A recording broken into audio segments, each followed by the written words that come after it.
joget. Wani piro? Orang sida kok wis kon joget. Lagi wae ngadeg lho. Iya termasuk anu Pak Ustaz niki termasuk dunyane saya elek, menungsane ya saya elek. Kok aku lho? Wong kok karo Pak Ustaz kok ngerti wani pira ki njur anggepmu? Lah nggih, aku lagi timik-timik kok joget lho. Langsung ngoten niku. Oh ya ora apa. Sing elek sapa nek ngono kuwi? Lho ora ana sing elek, pancen ya sindenku kudu joget. Pak Ustaz mengelingke, Pak Buan iki mengelingke. Nganggo joget. Ora apa. Nggih paling mboten nak assalamualaikum ngoten. Kok malah joget lho. Wonten niku. Berarti elek ora iki? Apik.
Matur sembah nuwun ya Nak. Ya. Karo mbak-mbak sing wis mbuka swasana ning limbukan bengi iki ya. Sowan menyang endi? Dusun Kadilaba Nak. Ya. Ngadani gelar budaya merti dusun sing bebarengan sesarengan makarya karo panjenengane Bapak Dwi minangka dadi wakil rakyat saka DPRD Kabupaten Bantul. Ya matur sembah nuwun tanpa pepindhan. Ya sing sepisan kuwi awak dhewe wajib ngaturake panuwun tanpa pepindhan, muga-muga apa sing dikersake dening para bapak-bapak pepundhen pini sepuh mitra kawruh sing lenggah ning Kadilaba kene iso nampa barokah saka panguwasaning dat kamurweng dat sing disedya bisa kasembatan, sing dijangka bisa keturutan ya Nak. Amin. Sing dijaluk pancen ngono. Angka loro ya kuwi peresmian Kampung Kentongan. Wo, Kampung Kentongan. Ya saka panjenengane Bapak Kepala RRI Pusat. Ya sing padha bakal anu nok iki jenenge menghidupkan lagi Kentongan kanthi tondo-tondo werna-werna sing lumantar Kentongan iso dingerteni iki eneng gempa banu bencana alam. Iki eneng apa kuwi tandane dhewe-dhewe. Oh ngono. Ya titir lan sak piturute ya. Mula sore mau wis diwiwiti karo panjenengane Bapak Kepala RRI Nasional. Ya. Angka sak banjure siaran wayang kulit iki disiarake RRI Nasional tegese iso dirungokake seluruh Indonesia. Oh iya. Matur sembah nuwun tanpa pepindhan ya Mak. Iya. Kaya ngene iki nggone peduli marang wayang no, dhewe matur suwun tanpa upama dene siaran iso dirungokake ana ing Aceh, ana ing ngendi apa jenenge iki Laladan Wetan-wetan lan sak piturute no. Iya, matur suwun ya Mak. Sembah nuwun tanpa pepindhan bengi iki wis kelakon sowan. Ya. Muga-muga apa sing dijangka dening panjenengane Bapak Kepala RRI malah mau wis wekas kanu paling pangandikan karo aku kalau bisa bekerja sama selalu disiarkan kuwi luwih apik. Oh iya.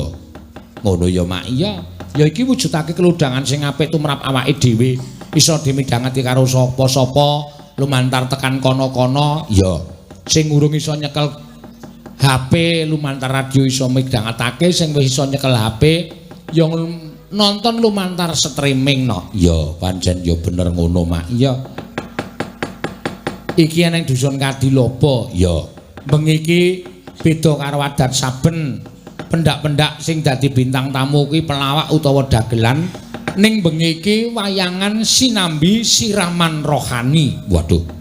Sinambi siraman rohani. Ya, ki ana suwijining bapak kiai sing wis bola-bali campur karo awake dhewe. Pak Burhanuddin nek ora kleru asmane no. Ya. Iki kiai ya sinambi gecul. Wah iya. Ya ora apa-apa Mak. Wah ning penak no. Pengendikane iki penak. Ya. Pengendikane iki iso ditampa dening para masyarakat, pengendikane kuwi iso dirasake tenan. Tur ya wulang rei ya becik tumraping uripe para penonton sing padha lenggah. Iki nek kepareng midhangetake kang kanthi tetela bab-bab sing sepele nek dionceki dadi sawijining pengajaran utawa pelajaran sing apik tumraping urip. Oh, ngono ya Mak. Iya. Ya diaturi tindak nggondak wektune selak entek panjenengane ora iso ngendikake bab-bab sing wigati tumraping penonton ya awake dhewe sak kanca. Lah iya. Mergo kanca-kanca wiyaga kuwi ya butuh siraman rohani. Iya. Ya pancen ngono ya Mak. Kudu disiram rohanine men padha eling karo sing gawe urip ya. Ngucapake syukur karo sing gawe urip dene wis diparingi rejeki ingkang melimpah. Amin. Ya wajib ya Mak. Iya. Yo diaturi anu jumeneng lenggah madhep para penonton kana no. Ya monggo. Diaturake. Klintang-klintang Mbak Androng bel klingklong.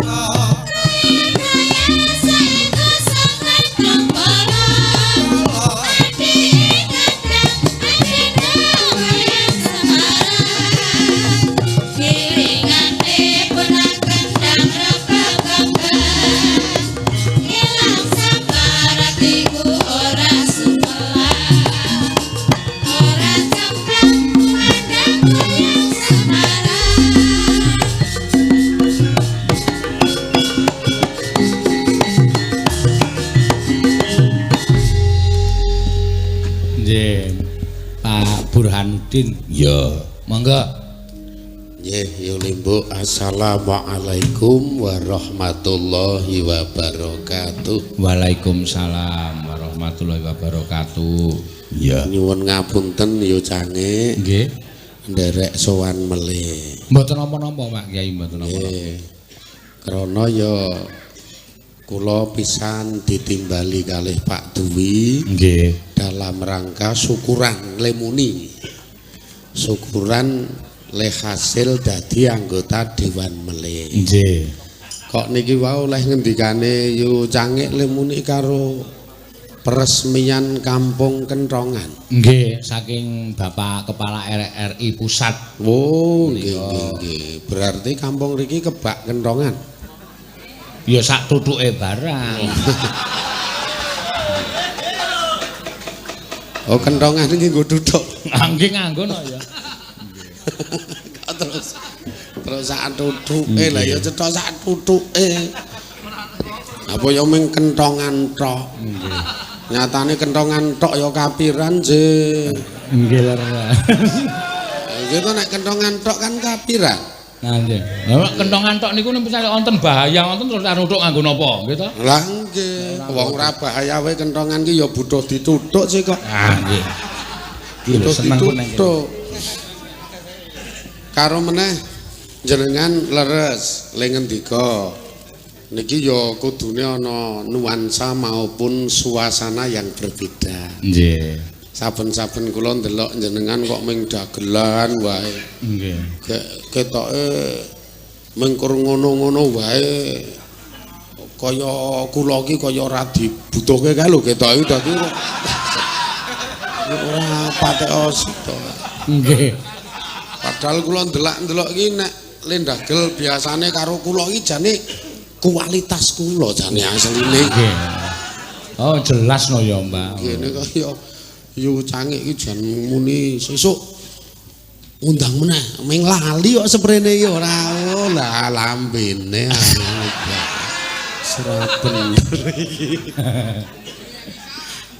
sumune sesuk ngundang nek seprene tak enten-enteni alus padahal kula ngerti jadwale lho edian ra tau prai suwe-suwe gledak ning tengah lapangan kaya aku ya ngono ya ora ngundang. Ya diparingi sehat to, Mbah, ngono. Oh insyaallah. Jelas insyaallah. Sebabe terus terang sing iso nyerap rawuhe warga masyarakat dibanding liyane iki nek kula arani ya jenengan yo. Iki ngantek karo pengajian we menang jenengan. Tenan karo pengajian we menang jenengan. Welok tenan. Kula niki arep mlebu iki we tobat. Nggih. Lho tenan nek iki jian karo pengajian we apik jenengane. Nggo bentuk perkara apik, nek apike niku tetep apik pengajian. Mula saene nggih kudu dicampur ngenten iki ya Pak Kiai nggih. Sing bener ngeten niku. Ana tontonane, wonten tuntunane. Betul. Jenengan tugase ngundang warga masyarakat, terus kula tugase ngoroki kupinge warga masyarakat. Nggih. Kan kudu ngono. Leres. Lah nggih lah ya nek wong-wong riki terutama Andilobo sak kiwa tengene kula kan rada hafal. Nggih. Nek diundang pengajian nggo pengumuman ning masjid ora do teko kok wong kene iki. Menan iku ora do teko. Ning dianeke wayang, masjid ra nyiarke lho iki. Masjid ra nyiarke mlumpuk kae semene. Nggih. Mbuh wong-wongane iki kok ngopo ngono lho iki. Mula sing apik sing ngundang jenengan. Nggih. Nggih ta nggih. Terus sing ngoroki kupinge kula. Leres. Nggih, terus engko sponsore ya kaya Pak Dwi barang ngeten. Nggih. Kok ning ya arange wong lomo kaya Pak Dwi iki ya arange. Nek mobile teng brangkang ning do cedel-cedel. Lho jenengan ning Dilobo ping pira pisan to? Nggih. Cetha pisan cedel-cedel wong kene iki. Niki mulane pisan niku ping pindhone memang anane jenengan mengke rada nggawa-nggawa kula. Niki insyaallah ya cara lemah garing niku kesiraman banyu. Dadi malik rada teles. Niku ya wiyagane niki wong niki gegaringen iki asline wong-wongane. Wah lah. Nek ra sirami rada bahaya iki engko. Nggih. Gegaringen tenan. Nek cara wedhus niku weruh suket garing. Dadi yo mung bayang-bayangke ning ora iso menikmati. Niki ra tekan nek sanepa sing mburi niki wis ra tekan iki pikirane rada cendhek-cendhek. Niki dadi memang perlu disirami jenenge. Ning yo raming wiyagane yo cangik luwih penting kuwi disirami kuwi. Ketoke sing paling parah Mahyu Cangkir ta. Mula nek wonten kesempatan ngenten iki memang kula butuh disirami tenan, Pak. Mula. Niki anane syukuran niku men supaya ora ming sekedar seneng-seneng sebabe ngunggah wayang ning ya karo dibalekke sejo maupun niate. Niate syukuran niku rak matur nuwun marang Gusti. Nggih. Lah kok matur nuwun lho nek jenengan gelem mencermati sakabehane sing dumadi sakabehane sing aja ditampa niki rak saka Gusti. Nggih. Kaya person iki perseorangan wong-wongane niku do sehat-sehat ngantek do iso rawuh nang kene. Le rawuh niki ya ora gratis. Tetep dijali dhuwit ning ngarep kono mau. Parkir niku ya mesti lah nggih kula ya ming cerita kok. Kula we dijaluki kok piye diantenan. Kuwi diantenan iki aku. Kula ya grenengan jan panitia iki matane piteng aku ya. Ning ya maklum. Ya maklum lah karang sowan ning kalangane Yu Limbuk iki ya langka kok ya dadi ra tek dikenal. Lho iso do cucul duit ngantek do kersa rawuh lenggah ten mriki niki tak sakjane oleh pinjaman nikmati Gusti Allah sing niku kudu disyukuri. Arape maksude arape Qur'ane ana. Dawuhe dalil ki ana. Ning gandeng neng kene ra usah diwaca. Ya ora usah diwaca wong ming dora dong kabeh kok diwaca. Guang-guang apa? Bareng sakniki nek Pak Kyai ngendika kaya ngaten bahwa hiburan itu napa nonton wayang ada dalilnya. Nggih. Wonten lho sing wayang niku sirik musrik ngoten niku pripun ayo. Wah lah nek wong saiki iki pancen wonge terlampau modern kok ya. Ning kebablasen, maksude modern ning kebablasen. Mula bener sabda pangandikanipun Gusti Kanjeng Nabi kae. Setiap tambah taune iki engko anane ming bakal suda keapiane ning tambah keelekane. Iki tambah taun kok apike suda eleke tambah, apike suda eleke tambah ngono kuwi. Termasuk salah siji contoh tok lek wae sing jenenge anane wayang ki kit mbiyen adem ayem, ora ana wong ngritik, ora ana wong nyacat. Malah kepala ngalem, kepara akeh sing do rawuh nek mbiyen. Ning gandeng taune tambah, ha saiki wonge kemoderanane kebablasen, ana wayang nyacat endi sing sirik, endi sing bid'ah ngono kuwi. Ning ki kudu ditampa kok ya. Dicacat ya men sing penting payu ngono wae ra gitu.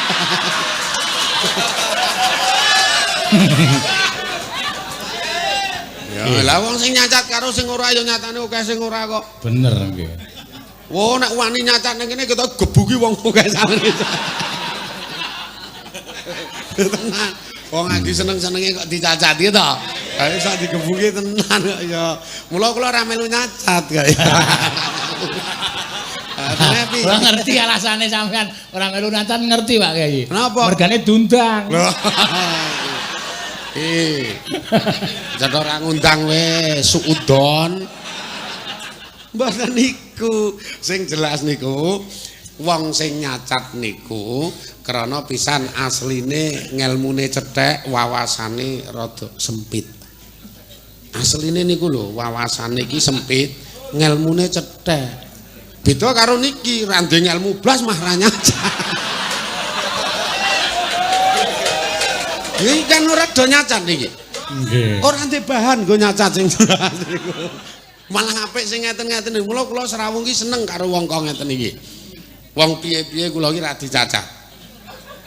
Piye-piye ra dicacat. Mula seneng nek awor karo wong rada ndeki-ndeki wegah aku. Ha piye-piye kleru. Wayangan sirik. Lah sirik iki nggo ndi? Kula takoni ngono iki ya ora iso nerangke jejebule iki yen kae. Oh lah kowe mung waton mangap aku ya. Wong nyacat sirik tak kon nerangke sirike nggo ndi ya ora iso. Wes kowe mesti ra tau ndelok wayang. Ya wong sirik kok lah ya sirike nggo ndi aku ya ngeten niku. Ora iso nerangke. Mula pokoke mang teruske wae. Wong asline ra sirik. Nggih. Santai mawon wis. Kok nek ana wong muni sirik, kula sing ngadepi. Ora mbiyen ning yo kerep nggawa kula. Ya apa ya meng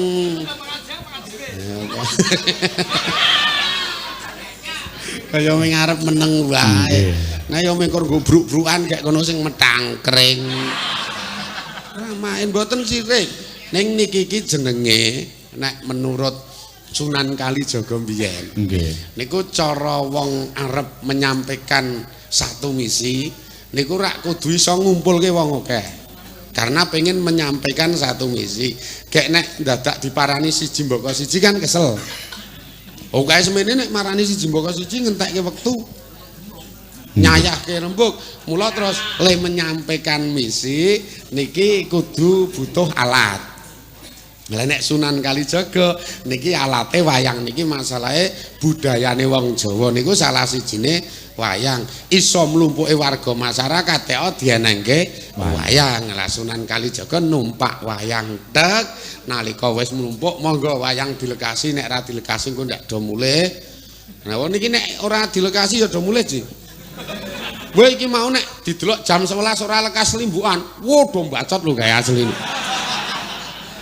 Tenan, nek kur ceritane jenengan sing ngarep wae ora tek ngerti iki wong-wongane iki. Sing penting limbukane Ji. Nek kula rada kuwatir, waduh lah kok Antasena we iso lan kuwasa nundung Drona. Ha iki engko gek-gek aku ya ming ditundung, aku ya ngono. Aku ya ngono. Wah, iki rada bahaya iki. Terus kula mikir jero iki ya men supaya ora ditundung iki piye ya. Kudu nyiapke menu sing enak. Aneng menune apa aku ya ngono kuwi. Wah sing paling apik ya wis pokoke menu sing enak. Apa ndelok suasana. Ki ngaten iku. Mula santai mawon kula ming numpak wayang kok ya iki. Numpak wayang terus iso menyampaikan misine jenenge siraman rohani. Nomor 1 sing paling dibutuhke niku leda syukur. Mulane do syukura. Wis dikeki contoh karo Pak Dwi sak kanca-kanca karena mekoleh nikmat wujude hasil dadi anggota dewan terus niki syukuran gandeng kaitane karo anggota dewan iki yo cange anggota dewan iku rak tok lek golek duit nek Indonesia kan tok lek golek duit anggota dewan iku yo engko istilahnya nggawa aspirasi warga digo munggah terus engko piye carane didukke meneh neng kan tetep dilongi kae, medune kae. Bane ora kaya ora nduk uang lelah, uang keringat, uang bensin. Lah kudu dilongi kok ya. Sak miliar iki engko medune 700, sing 300 nggo uang bensin karo uang lelah. Mula rasa gumun nek anggota dewan ku sugih-sugih lah karang ya potongan bensin wae kae semono kok ya. Ning yo men wong yo ora kleru mbok yo men kuwi urusane kono kok. Salahe jenengan yo ora dadi anggota dewan. Mula yo seprene kere terus ra wis-wis. Gandeng le syukuran terkait karo hasil babakan duit, mula mengke le syukuran kudu cucul duit. Lah nalika cucul dijipratke yu cange sak krone, sak anterone iki. Ning warga ra diciprati. Akhirnya warga golek dhewe nganggo parkir. Mula mbok kanca kenal we tetep bayar. Lah kok bayar kanca lho, le wayangan ming pisan bar iki ra ono. Lha muni ngono kuwi cek. Lah tenan. Pinter tenan kae warga kae yo. Nggih. Iki lho yo syukuran ki ngono kuwi. Nek kaitane karo duit le syukuran kudu cucul duit. Nek kaitane karo panen le syukuran kudu nyebarke utawa kudu ngelongi panenane digeke wong sing ranti sawah. Nggih. Niki nek kaya jenengan ra umum panenane mbuh iki engko lek arep syukuran. Tak entenane jajal. Nek ora arep wadul karo LSM mau. Niku lho yo lho syukurane ngeten niku. Oh nggih dadi sono panen duit nggih syukuran cucul duit. Panen pari nggih syukuran cucul pari. Lah sakniki petani panen pari apik ning gerduming cerita. Cerita karo kanca-kanca rondo. Alhamdulillah lek panenku apik ning tanpa mrebel sithik-sithik. Lah karang sing jak cerita yo lambemu. Muni apik ya tanpa ana apa-apane we. Lah karang atine diceritani alhamdulillah lek panenanku apik. Jawabane ning ati karo njikuki jimpitan kae untalen dhewe. Asli ngono kuwi aku melu mubeng kok aku ki. Aku ki melu mubeng dadi krungu. Muni ngono kuwi. Nggih. Mula jenengan nek kepengin ra dirasani sinden, ora pengen dirasani wiyaga, mengke ya ditambahi lah. Ngewangi jenengan lho aku iki. Ya ngewangi jenengan lho matane mbeyuyut ndak bengi melek ndelok jadwale ra lere lho jenengan iki mripate do mbeyuyut. Kula ngantek kalih cah kula niki grenengan. Wah hebat lho ya canggih kok dituweh tenan. Ning kae ra tau seneng blas. Ha piye bengi nyambut gawe awan wis mesti bangkong, cetha bangkong iki. Lah nek ora ya remuk ae to. Nggih. Awan bangkong. Ya bener kok ya turu kula nek. Lah nggih jelas beda karo kula. Kula iki ora tek sugih bengi ya temandang dela ning tetep awan isih Lah iya ta.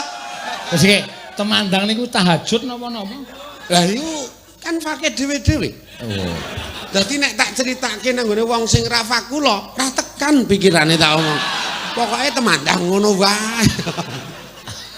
Iki kula temandang delok awan santai. Dadi selo ndelok acara kok selo ora nagendak. Nek kula mesti iso mancing barang. Nek ngejak yu cange ora bakal iso mancing. Tunggu ngono kuwi kok ya engko bengi tugas. Dadi penak kula asline. Nggih. Ngene iki lho urip iki asline. Ya kula syukuran tetep. Kelas kula mbayari ning angkringan. Iki kelas kula. Enak ta? Nggih.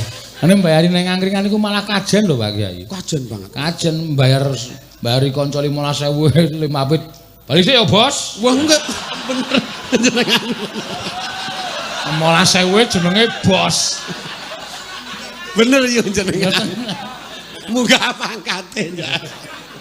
Aku lagi mbayari tangga wis rada suwe entek 4,5 kok 12.000. Ming entek 4,5. Seprene isih nyeluk bos kok saiki. Wedan pangkatku geseh. Wingi kiai je saiki ganti bos. Paitan 4,5. Kula hitung le nyeluk bos karo 4,5 luweh akeh le nyeluk bos saiki. Ketoke wis 6.000 pira ngono tak hitung-hitung kae le nyeluk bos. Ya, sithik-sithik entuk anu ta nek akeh duwite ya sedekah duit, nek entuk pari sedekah pari. Ya, untuk kesenengan sedekah kesenengan. Betul, nggih ngeten niku. Mula niki gandeng warga ya butuh kesenengan gitu. Ya ora kula terus sing kon gedebus kok ya. Lah apa ya kula omong terus iki nggo ngopo iki 10 iki.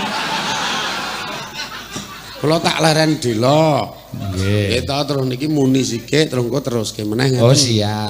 Ngasip, kula tak leren dela. Engko yo cangik lah yo apa yo kula yo arep ndelok barang jaya ning kene.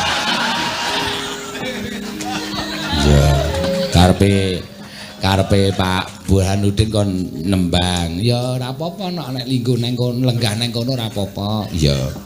Nek nganti rada kepiye? Ya. Mergo kiai iki kudu tenan, lurus-lurus nek ndelok sinden joget terus malik tinggal.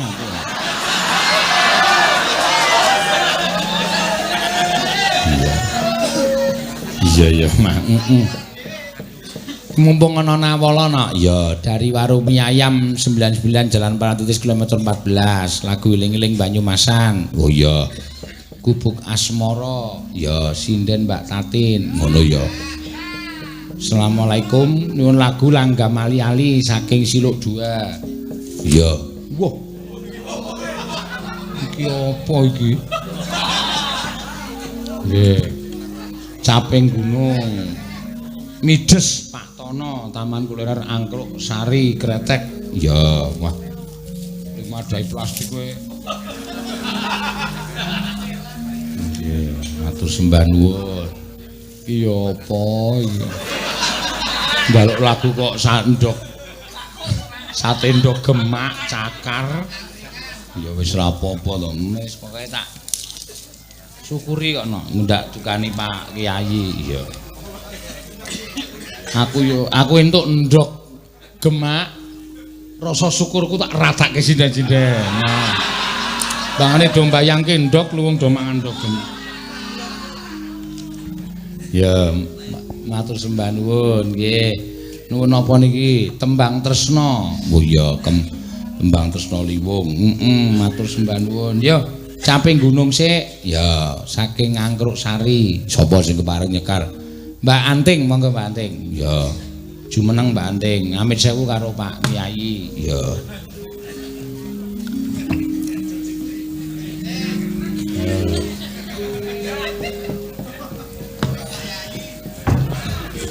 Assalamualaikum Pak Ustadz. Yeah. Nganti lali. Pripun kok merengas-merengas? Sik Pak Burhanuddin nganti lali. Assalamualaikum Pak Ustadz. Uluk salam menjawab itu sama-sama mendapat pahala. Anjenengan lali ming. Iya, iya.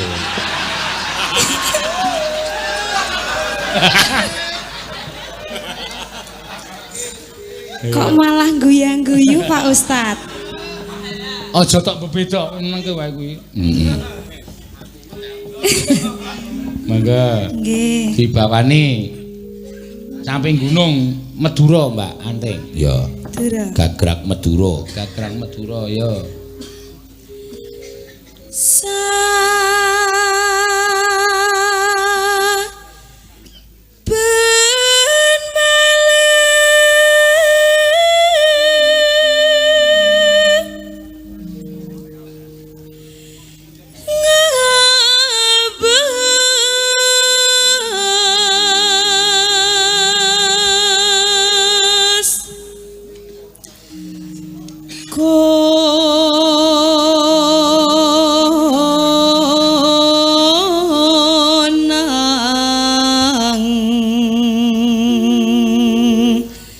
Sayang. Ya. Mon memajang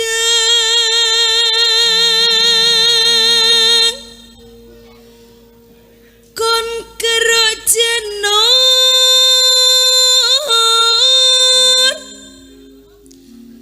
kuning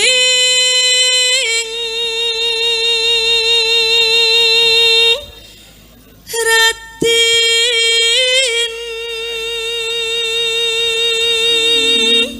Kok nganggo keruk barang mah. Karo ki cara Madura keruk. Oh. kembang bayi madari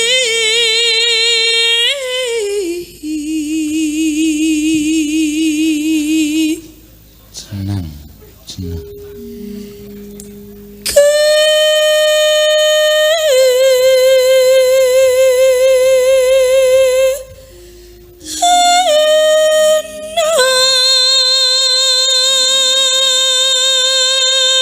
Mriki nggih wonten Pak Kyai, penonton sing kudu disiram rohanine nganti resik nika.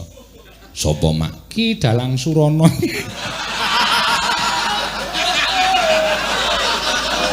Iki ora mung diresiki digebek kudune iki.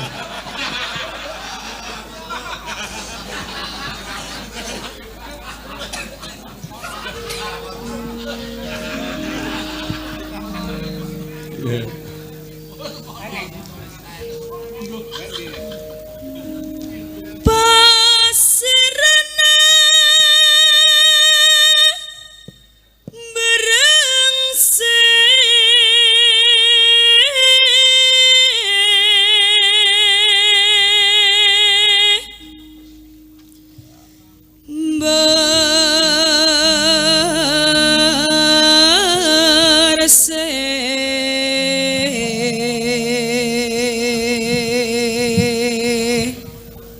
Ya iso lho, Lek Surono insap.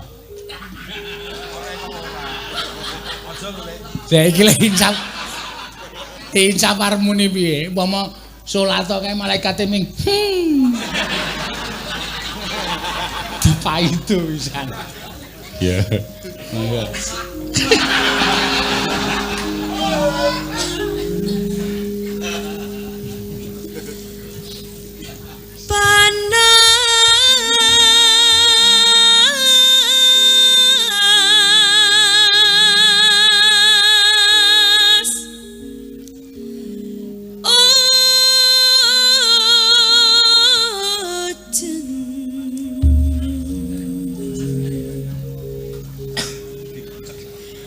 panas ojan Ojan. aleng-aleng aleng Sing kok dadi ngayojan barang. salah Aleng. salah ya Pak De Ayo benerke. seko panas ojan Heeh. Aja dicampuri Jawa cengkoke Salah. kuwi cengkok Jawa. Aleng. salah Heeh. panas ojan leng-aleng sayang tapi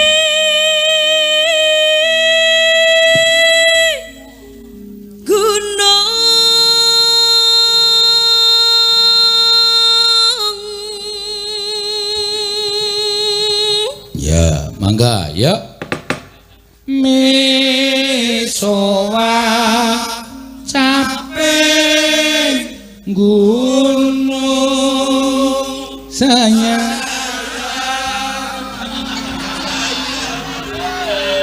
Wagu ya, wagu. Ya.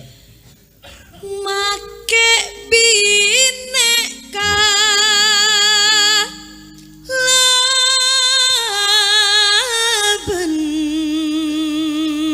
Make binek kalaben lake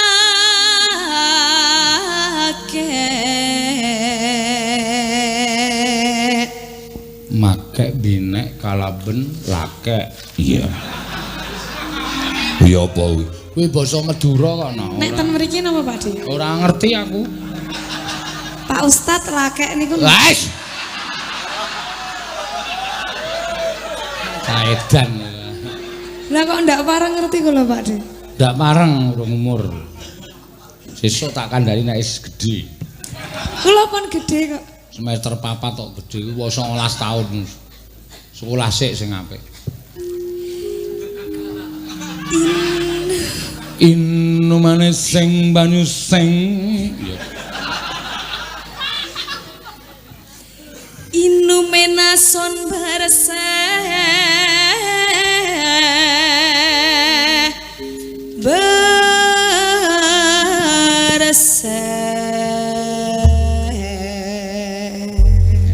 inumane son bersih inumane banyu bening ya nang kono ki omongane bersih ki bening. Oh iya ya. Mangga. Pak De, Kula sungkan nek arep joget. Ora apa-apa. Enten Kowe Pak anggere Ustadz. klamit karo Pak Ustadz klamit. Kula jenenge joget. Amit nggih Pak Ustadz. Tapi kula nek joget kalih cincing.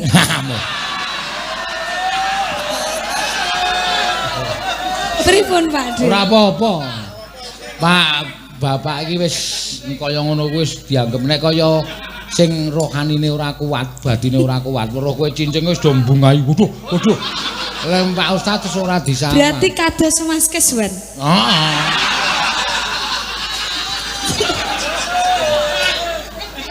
Itu. Dadi kowe itu aja kowe bisa bedake batin sing kuat karo batin sing ringkih ki. Iya. Ora bakal kenggo kaya ngono.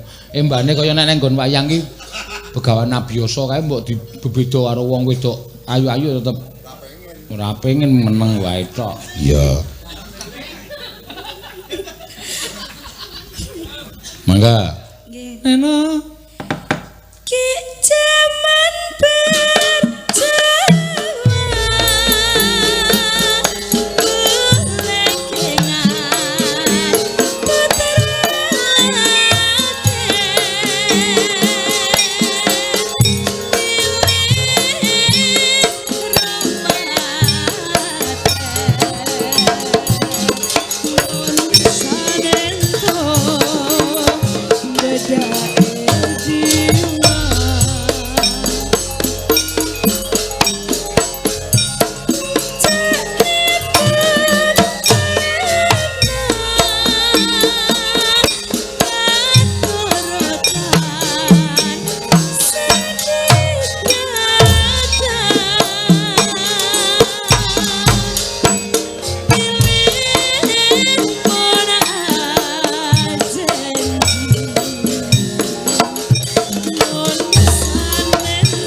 Kowe kaya le joget ora los ngono ya. nganu Napa niki monitore pas kendhange muni mboten mireng. Monitore apa? Mic. Nggih. Ya sesuk kowe tata dhewe wae mangkat sore. Senengane diwaduli kok ya. Ha iki ketutup tembok-tembok iki lho nek Lenata son angel banget mau sore mau pancen gemrunggung. Iya. Oh nggih, kok jenengan mboten nata? Maksudnya aku teko dhewe kok nata son. Ora, maksudnya menginstruksikan. Nah ya aku ora ngerti nggone kok ngerti-ngerti ya wis teko iki mau kok. Iya. Mula nggon ngene iki pancen tukang son iso mumet ya lho iki mau sore isih mingar digedhekke bengung dicilekke ora krungu. Iya. Ora iso los ya mak buangane. Ora iso mantul tembok kuwi ngrekoso. Oh nggih. Wis pokoke anggere kowe tetek wae. Nggih. Kowe nyanyi wae ra ketang. Wis ora apa-apa mangap-mangap tok ra metu suarane ra apa. Penonton ngertine wedan iki wah mikir kurang setho iki. Ya, mangga yuk. Syukur bisa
Aku salah. Kula salah wau Pakde. Ora apa-apa. Mboten napa-napa nggih. Gak apa-apa. Isih sak kowe iki kulino salah. Iya. Mbak-mbake kae salah wis ora. Melu mayang lagi pirang dina. Heeh. Ya. Syukur bisa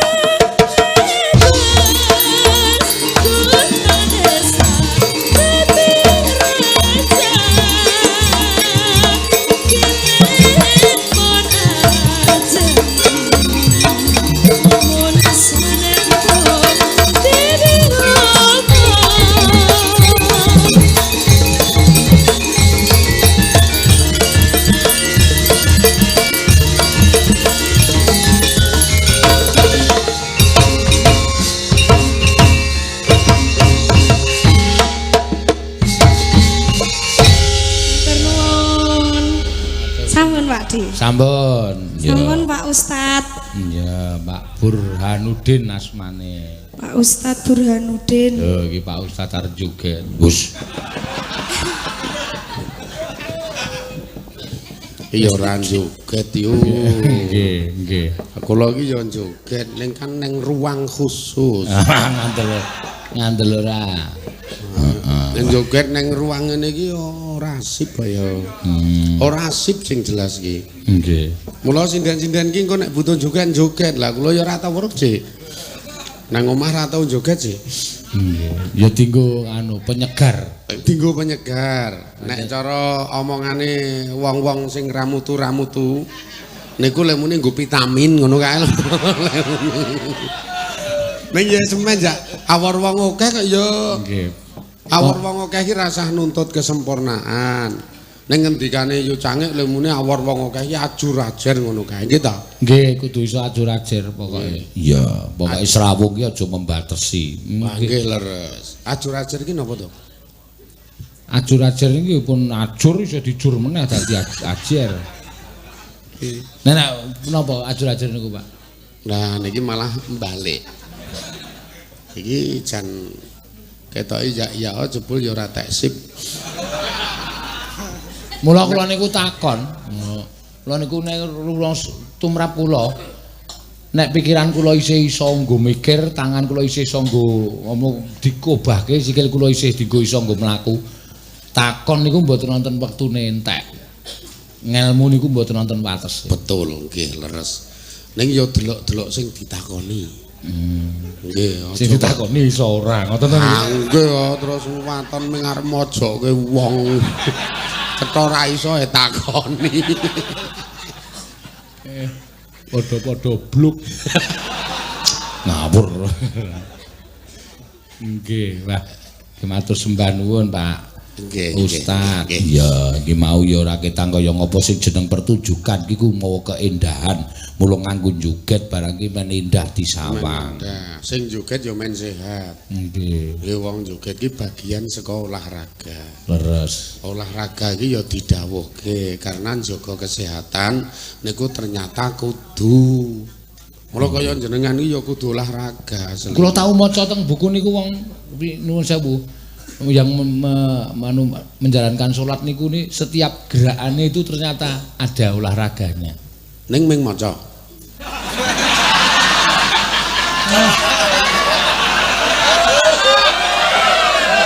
Pertama niku ora terus langsung Pak Ustaz. Nggih. Boko sekedhik maca, ngapalke lafale nek ana sing lali bar niku menjalankan.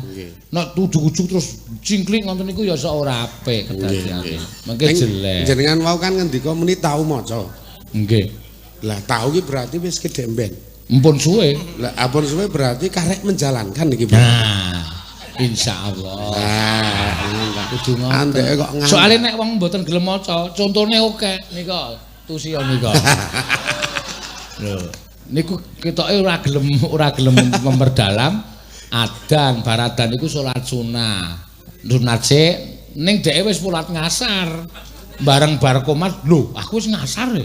Kancane niku jenenge rak mboten dong. nggih niku berarti ra maca niku. Wah, kudune kan belajar dulu. Ra maca. Wis dadi sing maca karo sing ra maca padha iki berarti ketemu. Nomreh. Padahal ngeten yo Cangik.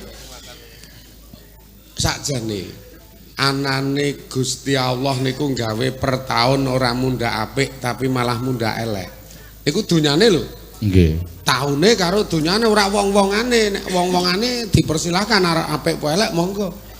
Ning dunyane karo taune itu ora mundhak engko akeh eleke. Sebabe napa? Ning kono iki ana rahasia Gusti Allah niku pengen mujudke janjine sing jenenge dina kiamat. Allah niku rak wis taun janji bakal nekake utawa bakal ndumadekke Dina akhir. dina akhir utawa dina kiamat. Lah nek donya lan taun ki saya engko mundhak apik, rak marah sida kiamat. Apik kok kiamat. Kan ra dadi ngeten niku. Mula saya engko donya lan taun ki saya elek ben supaya janjine Allah mujudke dina kiamat ki hasil ngono lho niki. Lah saiki karek wong-wongane. Wong-wongane ketemu taun sing mundhak elek ki arep melu elek. Apa namanya diri tetap eksis le apik kan ngeten niku. Ki do meneng wae krasa kok ya kaya doen ki. Krasa doen wis mulai bingung saiki. Ayo. Si anek kudune yo. Nggih. Taune elek ya wis men, donyane elek ya wis men. Ning tulung wong-wongane iki tetep apik. Lah apike piye? Ya werna loro. Ya apik ngapiki sing gawe urip, ya apik ngapiki sepadha-padha. Kuncine engko nek kita pindah saka donya ning alam pemburine niku, ning kono luwih penak bangane ning kenene. Jenengan percaya ya kena ora ya kena. Wong ora percaya kae ketok iki ya calone do pindah niki iki. Tetep pindah iki. Ketok kok wong-wongan iki. Lah apa yo ning kene terus saya ora iso to. Kabeh kan mesti pindah engko. Ha, pindahane iki men penak. Iya ana sing maido kalau. Ana sing ngomong kaya tau pindah. Lha muni ngono kuwi yo. Sakarepmu maido, tetep pindah maido kae. Lah men supaya engko pindahe penak niku kudu nglakoni werna loro. Nomor 1 apik karo sing gawe urip, nomor 2 apik karo sepadha-padha. Nggih. Iya jajal. Iki karek jenengan iki le arep gawe apik piye? Lah le apik marang Gusti piye? Terus le apik marang sepadha-padha piye? Iki engko butuh wektu amba. Nek tak terangke terus kepenakan sindene. Lah iki engko meneng wae kok ya. Kene ya butuh rada ndelok sih. Mula le nerangke engko wae sing penting ayo terus kele rada olahraga. Nggih, nggih. Engko diterusi sithik engko. Ya, Mbak Tatin gentenan. Ya. Yen sing nyuwun gubuk asmara Mbak Tatin. Ya.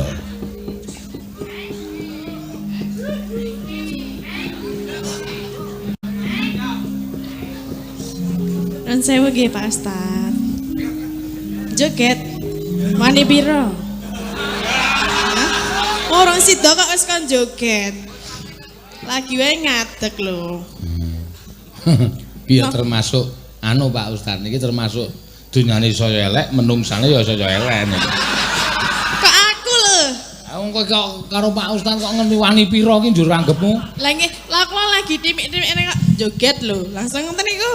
Oh ya ora apa. Sing elek sapa nek ngono kuwi? Lho ora ana sing elek, pancen ya sindanku kudu joget.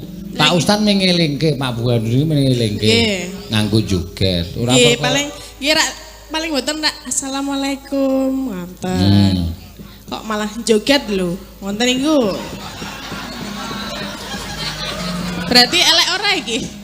Apik. Sembrono ora. Iya. Nah, kowe kudu. Nggih. Enggak. Gubuk asmara, Pak. Eh? Gubuk asmara. Oh, sing ganti aku saiki. Ketularan no. Apa? Ketularan. Iya. Ketularan. Ki ya akeh banget nawala saka apa jenenge iki?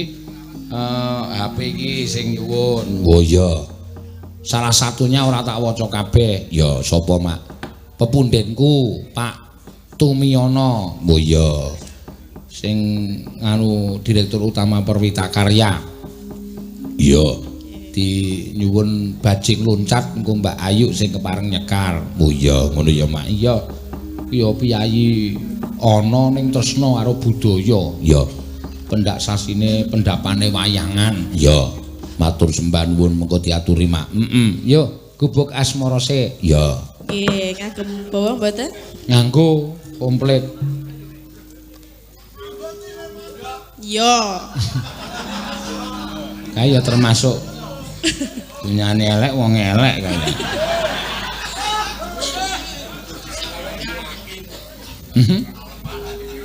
Nyingkar nyingkur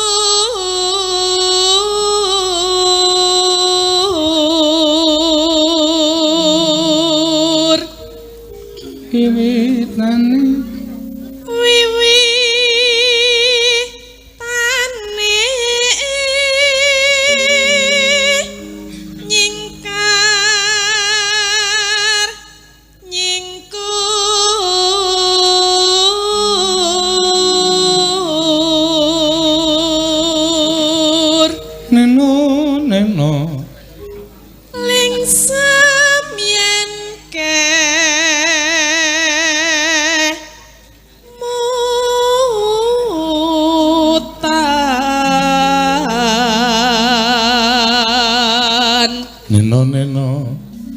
lelampahan kang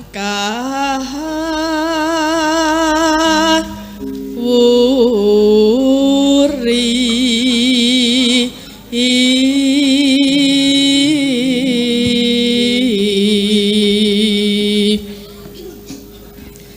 tresna tulus nadyan ingku buk asmara.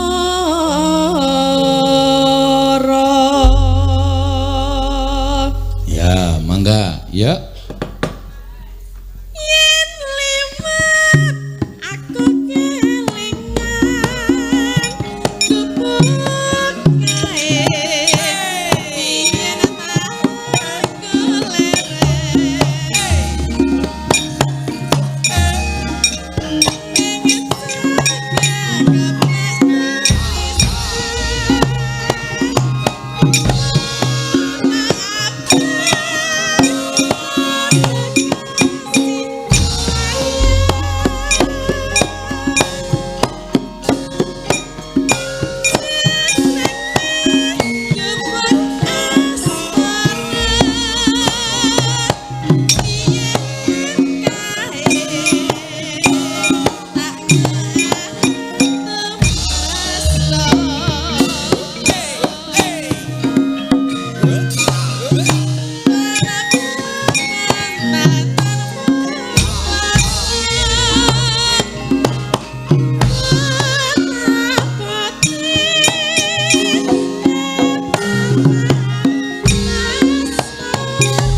Wis diaturake gubuk asmara. Ya, ngono ya, Mak.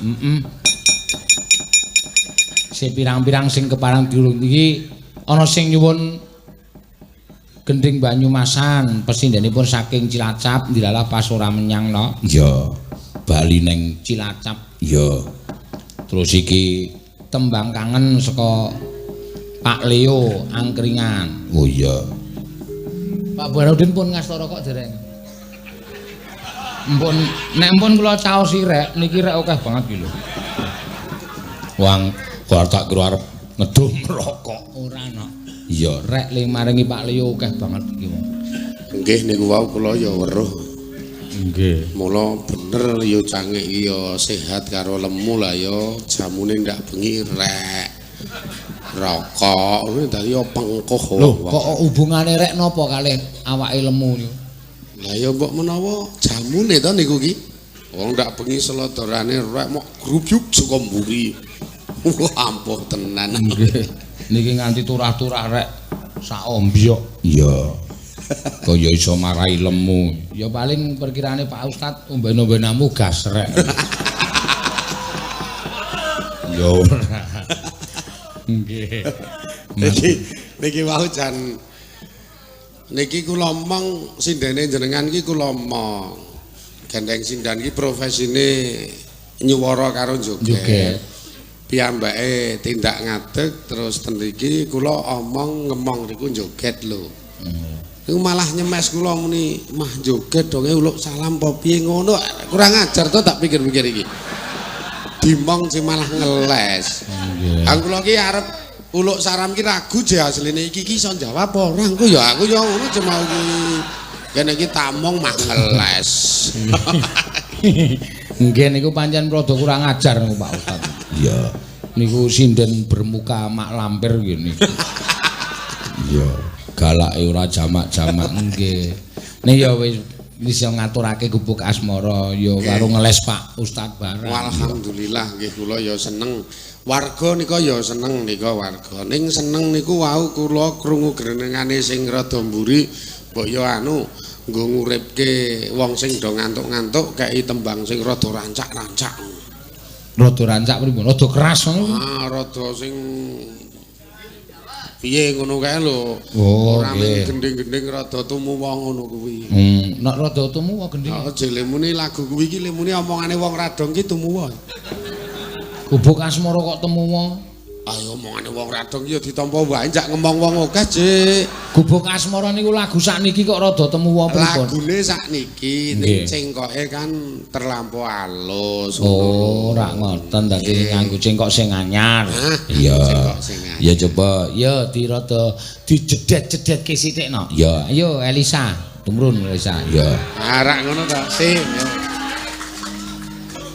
Nggih. Ya. Nggih, nun sewu nggih Pak Ustad. Nggih. Niki Kak sing keras-keras niku sik pripun to? Ya wis pokoke anggur kuwi rada keras. Oh ya, anggur kok keras to? Muni anggur ora. Anggur ki mblenyek ya. Apa? Keras ki watu, kuwi keras. Anggur ki mblenyek dipincet ngono ya kaya telek padha. Kaya telek piye? Iya, kaya telek maksudnya kaya telek. Iya. Enggak keras, keras si watu. Iya. Atos. Aro sing rada sopan ning ngarepe Pak. Oh nggih, kula kedah sopan nggih, pangapunten nggih niki. Waduh, mancen niki kula niku dasare rada petuk. Dadine nggih di ngapura mawon. Nggih. Batine Pak Burhanuddin ki mesti iki wong ngopo nyandang Jawa kok omongane itu iya, ya wis ben apa-apa. Ya, kowe ngaturke pamundhutane Pak Leo ki sa. Napa niku? Tembang kangen maksudnya. Tembang kangen. Oke. Wow. Ngangge bawa mboten. Nganggo bawa. Oh nggih. Men iramane rada keras kuwi karepe Pak Ustad ana sing grenengan mbok sing rada keras-keras. Iya, ayo ngecor. Ayo. Mangga. Aja turu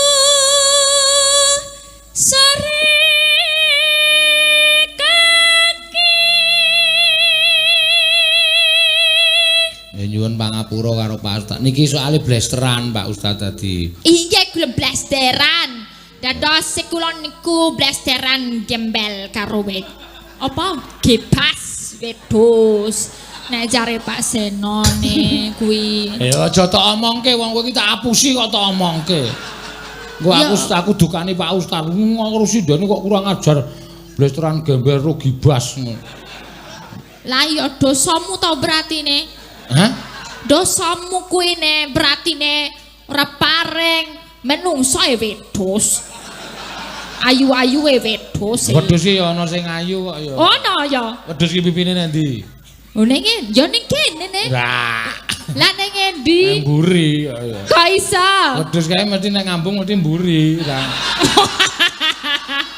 Oh iya ya. Kok iso ya bener. Tak ambung mburi e. Aja kowe. Lah kok kowe patrape kaya wedhus.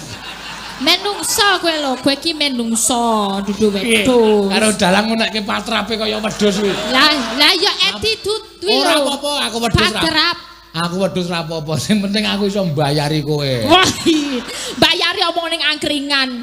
Angkringan iki kelase beda ya, Pak Ustad ya. Paitan papat 4.200. Makasih, Bos.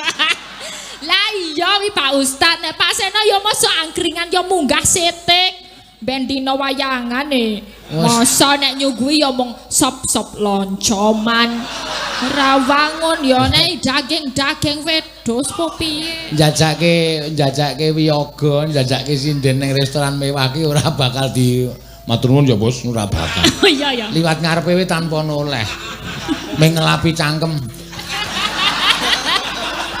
Ora krasa nek sing bayari aku monggo. Iya. Ning angkringan ya berarti. Wong ning angkringan jajake kanca-kanca sing nganu do ning angkringan kuwi. Telas pinten Pak jenengan? Sementen nggih. Pun mboten tas bayar. Wis tak bayari ora ketang mentek 1.200 sih. Aku arep lunga e. Makasih ya, Bos. Ya. Wis gila. Kajen ya, Pak. Mban jajake sindan le njukuk mbungai. Kudune es teh men njupuk jus apokat ngono. Ayo ngono soda gembira sanane le. Iki lho sing rebab senengane soda gembira njupuke. Awak ngombe. Ora apa-apa bose ra ngerti. Carane ngombe soda gembira ora iso kok. Apa soda gembira? Ha kei susu kei sirup kudune di nahi soda lo dudak. Ora kuwi dombe dhewe-dhewe. Lah diombe dhewe. Sirupe dhewe. Susune ro sirup disendoki. Sendoki. Kok diglontor. Terus dikopyo ning weteng ayo wagu tenan. Padha wae. Bareng ngono terus ngene iki. Ngopo ae? Aku kok ora gembira-gembira ya. Angger utangmu sah ya gembira. Iya. Ayo.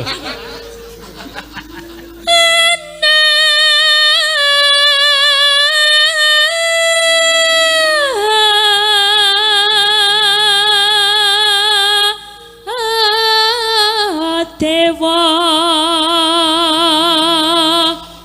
nganglang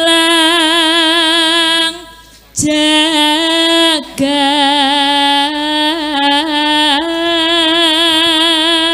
Ya, iki ya termasuk suluke Njeng Sunan Kalijaga. Solo Kanjeng Sunan Kalijaga. Iki ngelmune Njeng Sunan Kalijaga. Aja turu sore kaki ana dewa nganglang jagat. Kuwi suluke Njeng Sunan Kalijaga nalika mulang karo putrane Njeng Sunan Muria. Kuwi ora. Piye Pak Ustaz? Kok ngerti sejarah barang e? Lho padha. Kok cerdas utekmu? Utekmu dasmu. Ya aku gumon ngono. Gumon sebagai murid ya aku gumon ngerti sejarah. Nek ora sing nyuwara kowe wis tak vonis. Wah. Ya, ning gandeng kowe iki wong blasteran, omongane ting percotot ora masalah. Lah apa basa kramane utek ki apa? Pikiran. Pikiran bahasa Indonesia. Ya wis pokoke pikiranmu. Oh iya. Aja utek-uteki kasar. Oh iya oke pikiranmu. Ngono, arep uteke kaya ngene iki sing goleke sandang pangan kowe ya. Iya jelas bosku patake. Ndasku. Wah. Apa? Ndasku be ngarepku. Senajan aku brutuh kowe ndasku. Bener? Bener. Ndaski pengarep kok. Pengarep. Heeh. Soale wis adong wis ben. Dek mben kae malah ngunek rektore ndas kampus model. Ya sing ya apa-apa. Sesuk dibenerke sing pendenge. Ya sik tak aku diulang ya ora tau nggatekke kok. Iya.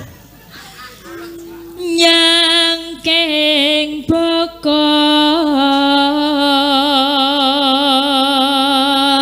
kenca nane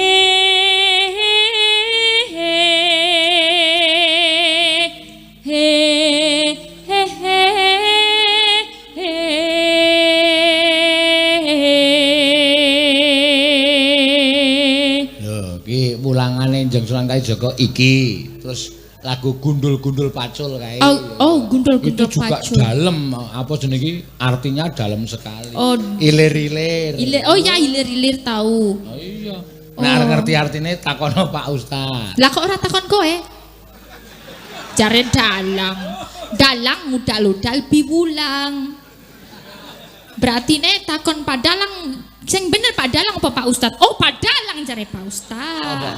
Jare Pak Ustad Pak Dalang sing iso njelaske. Soale Pak Ustad yo ora ado. Wah, padha wae. Dadi meng lempar-lemparan. Yeah.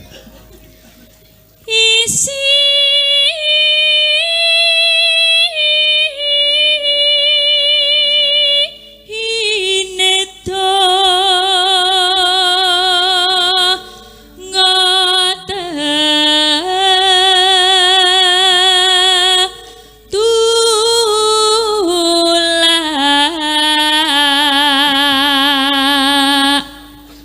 sandang kelawan pangan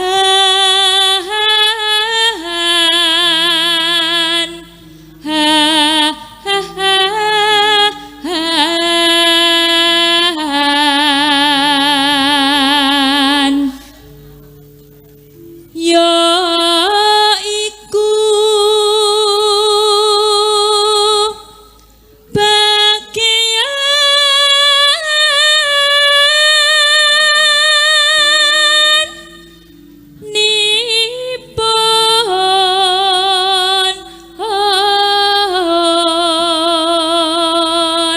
wong meleksa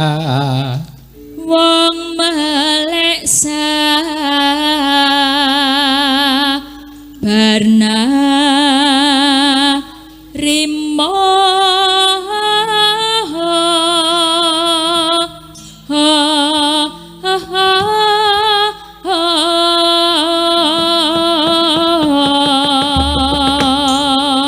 ya mangga tembang kangen dados yuk.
Ayo sing dikarepke ngene iki mau no. Iramane sesek iki mau ya ento.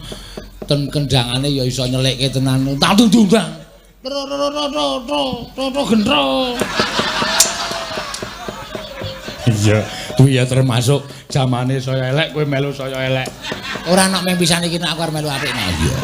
Mbudukane ya. Satu kata dua patah kata saka Pak Ustadz mengko terus ditutup karo Mbak Ayu. Ya monggo Pak Burhanuddin. Paring pangandikan ingkang kagem sangu para lenggah, para sutresna budaya. Ya. Matur nuwun. Engko ndak selak wengi. Nggih. Pokoke kahanan kaya keten iki seneng ya seneng ning aja ngantek lupa diri. Nggih. Ya tetep kita nglungguhi le dadi kawula ki nang donya ora bakal suwe engko kudu neruske laku pindah ning alam pemburine gek kamangka nalika pindah niku sangune ora ana liya kejaba mung ngamal dadi aja ming dintekke nggo golek dhuwit wong dhuwit sesuk ora gegawa iki ming sepatah kata sepatah kata Ngerti mau rasa. Aki nyembere nang aku terus enak. Ya kabeh niku aja mengkur mari mati golek dhuwit wong kok tuwas ming ora digawa tetep gawe ngamal niku ngapiki Allah ngapiki sepadha-padha nek sing muslim le ngapiki Allah nganggo salat terutama wiyagane iki pokoke salat tok. Nek kon zakat roh haji cetha ora metu. Wis jelas ya sisi cetil kere iki jelas. Dimeng niku nek zakat haji mung ngenteni yu cangik jajal engko metu apa ora. Ning dinteni niku nggih. Terus sing nomor loro ngapiki sepadha-padha.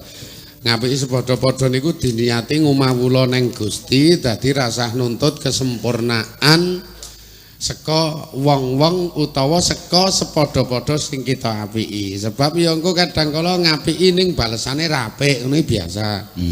Iya apa meneh karaktere akeh semene iki mestine ya akeh. Ora iso wong akeh semene karaktere sitok kan ora iso. Mesti karaktere pepak. Dirurui uluk salam len jawab Jawa. Wong ra iso masalahe. Nih, assalamualaikum, ngece, ngono ya ana sing ngono. Ya rasah nesu njak ya maklum njak karakter wong ki pepak ngono lho. Dewe-dewe iki. Wana sing nek jak omong ra semaur, ya rasah nesu. Wong pancen sing jak omong ki lagi budek ngono lho. Wilayah mesti to kadang jak omong ra semaur, kadang dirurui ning kono ra semaur, ning kita sok lara ati. Wis ngetokke abab sing dirurui mantuk kowe ra iso apa meneh kok mangap lho muni ngono kuwi. Kuwi berarti nuntut kesempurnaan marang wong sing kita apiki padahal kleru.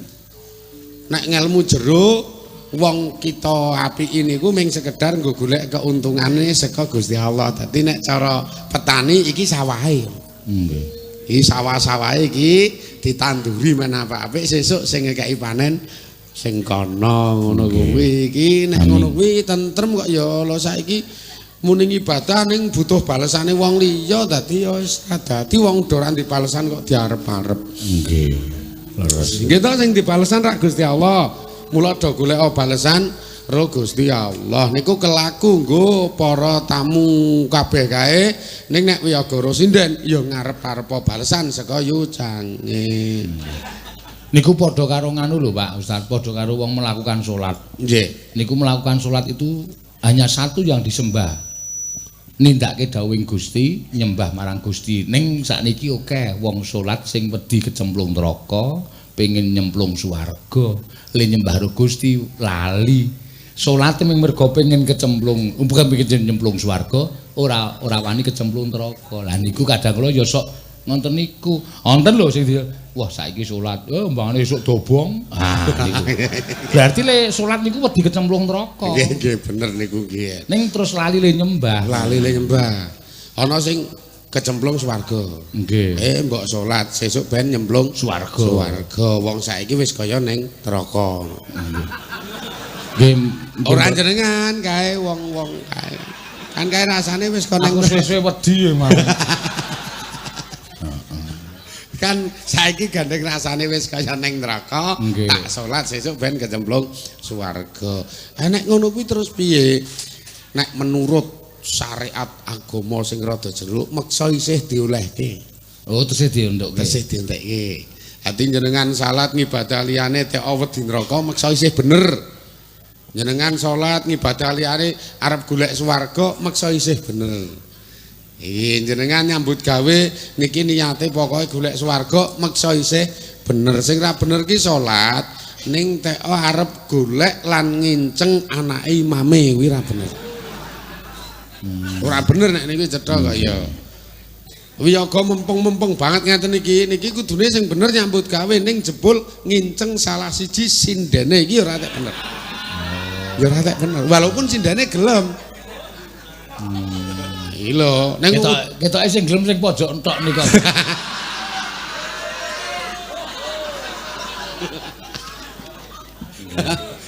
Ya wis pokoke ngono kuwi ae. Nggih. Iki wanti-wanti kula, ayolah sing rukun sing sayuk, rukune warga masyarakat niku niate arep golek swargane Allah ngono wae. Nggih. Wis ora kok arep bengkerengan gara-gara dipaham beda terus do bengkerengan. Sing ora cetha kaya negarane nggone dhewe sing saiki ngeten iki rak teko do ora paham ibadah.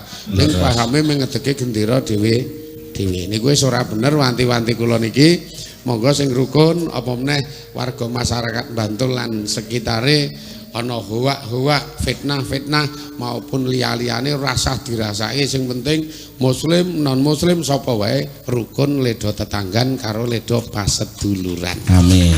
Niki ingkang dados atur kula monggo dipun terusaken muga-muga wayang dalu niki keberkahan saking Gusti Allah. Amin. Lan uga warga masyarakat tansah dirahmati kalian Allah. Amin. Saya jembar barokah rezekine, sehat waras awak lan atine, uga bejo slamet donya akhirate. Amin. Assalamualaikum warahmatullahi wabarakatuh. Waalaikumsalam warahmatullahi wabarakatuh. Ya, wah. Nyenengke ya, Nak. Ya, Mbak Ayu. Ya jumeneng iki saka panjenengane sing nyuwun lumantar WA no. Iya. Penyanyi Pak Tumiyono Dirut PT Wijaya Karya. Oh iya. Salah satu BUMN di bidang konstruksi. Oh iya.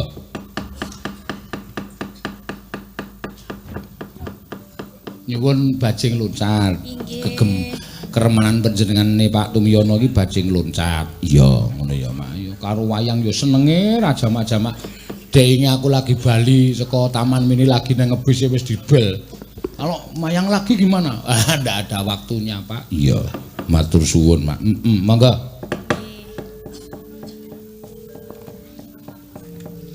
Gunung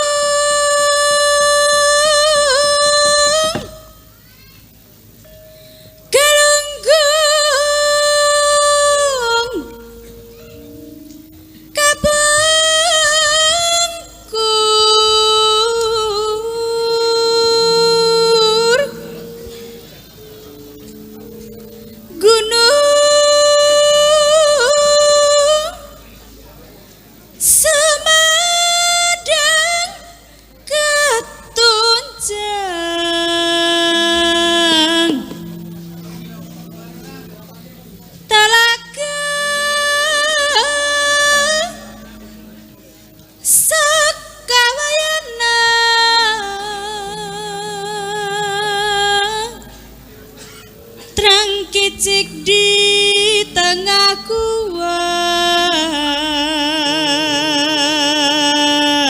tunung na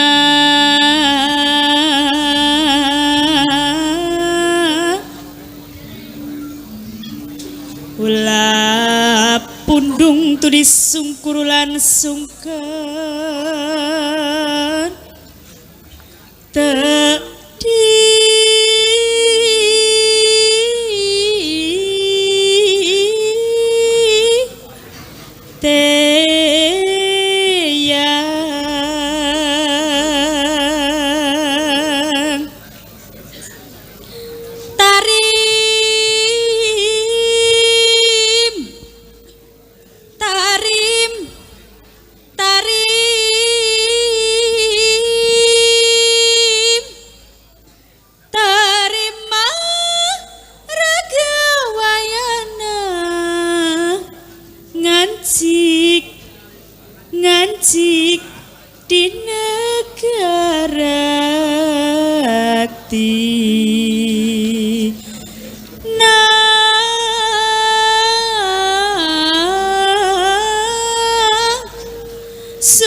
Ya.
matur suwun Mbak Ayu. Ya.